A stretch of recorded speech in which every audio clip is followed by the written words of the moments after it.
नमस्कार किसान भाइयों, कृषि ज्ञान यात्रा में आपका स्वागत है। आज आपको फसल चक्रण क्रॉप रोटेशन के बारे में थोड़ा सा बताएंगे कि क्रॉप रोटेशन से अपन किस प्रकार अधिक उत्पादन ले सकते हैं, मिट्टी को उपजाऊ बना सकते हैं, मिट्टी की भौतिक और जैविक क्षमताओं को बढ़ा सकते हैं।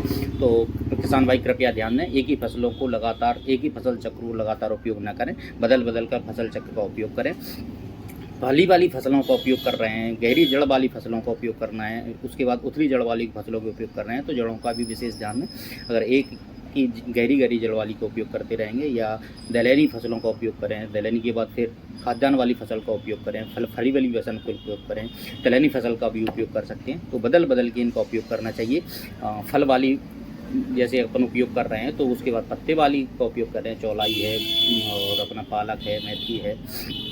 इसके अलावा जड़ों में गाजर, मूली, बीट्स, चुकंदर का उपयोग कर सकते हैं। फलियों में मटर और बीन्स का उपयोग कर सकते हैं। फल वाली में टमाटर, मिर्च, बैगन इसका उपयोग कर सकते हैं।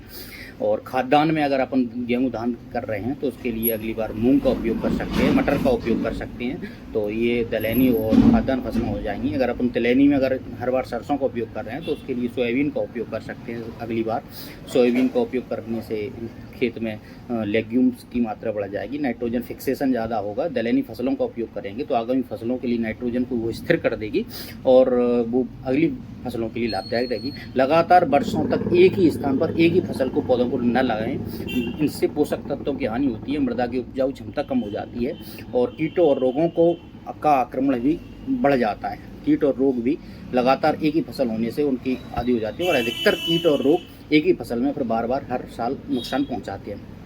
फसल चक्रण एक ऐसी कृषि तकनीक है जिसमें विभिन्न प्रकार के पौधों को एक ही मिट्टी पर विभिन्न विकास चक्रों में बारी बारी से लगाया जाता है। तो इसमें क्या करते हैं, फसल चक्र को एक बदल बदल कर उपयोग कर सकते हैं। तो ध्यान दें, लेग्यूम वाली फसल भी करें, खाद्यान्न वाली भी करें और अपनी तिलहनी फसल भी करें और दलहनी फसल भी करें। साथ साथ में कोई पत्ते वाली या राइजोबियम जिसका में फिक्सेशन ज़्यादा होता है, बरसीम का, लोबिया का या चरी का उपयोग कर सकते हैं, जो भी इससे पोषण संबंधी ज़रूरतें पूरी होगी। मिट्टी को अलग अलग पोषण प्राप्त होंगे, पोषक तत्वों की कमी नहीं होगी, कीट और बीमारियों को नियंत्रण करने में लाभदायक रहेगा और बहुत ही मदद करेगा और जैविक दशा और भौतिक दशा मिट्टी की आसानी से सही रहेगी और बहुत ही अच्छा लाभ प्राप्त होगा। धन्यवाद किसान भाइयों।